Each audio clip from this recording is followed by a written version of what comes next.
Mike, a quarter of the season is in the books in the NHL, and here we are with only 2 Canadian playoff teams versus 5 last year. A lot can happen, mind you, over the next 50 or so games here, but are there any teams that you're particularly concerned about that aren't in the playoff picture? Oh, I got a lot of concerns, John.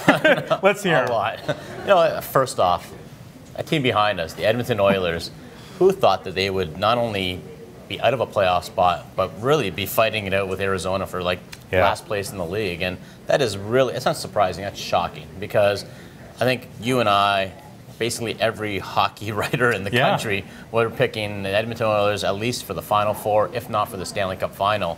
And when you've got a guy like Connor McDavid coming off an Art Ross and a Hart Trophy, you've got all that young talent, you just thought, slam dunk, this is a team that might win the Pacific, definitely going to be in a playoff picture, and yet things are not working. Like, the wheels are falling off that franchise, and it's really concerning.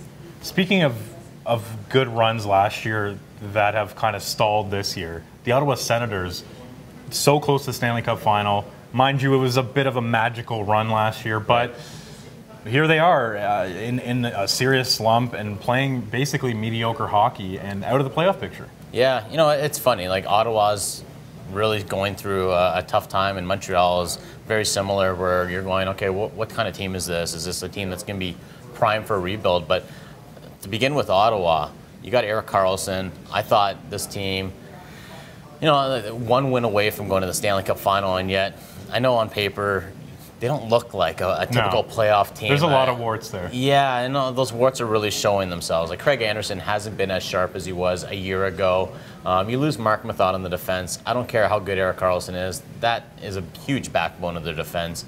More than that, I think the Kyle Turris trade is really, I don't want to say blowing up in their face, but it's really forced them to take a step backwards rather than take a step forwards. And Matt Duchene just hasn't fit in quite well. I don't know if the chemistry is off in that room, but he's not scoring. Ottawa is going through a terrible tailspin right now, and by the looks of it, it doesn't look like a playoff team. Toronto and Winnipeg are the virtual locks for the playoffs right now for Canadian teams, but otherwise, a lot of question marks. For Michael Traikos and Post Media, I'm John Matisz.